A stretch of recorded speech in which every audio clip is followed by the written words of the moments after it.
saya mau bikin telapak pisang. Pertama bahan-bahannya adalah telapak pisang dan ini bintang. Ini gambar bintang. Habis itu warna makanan warna yellow dan spon dan piring. Oke teman-teman, ayo kita langsung bikin.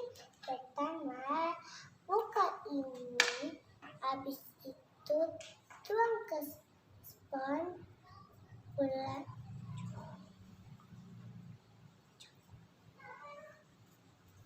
Lalu kita beginikan supaya habis itu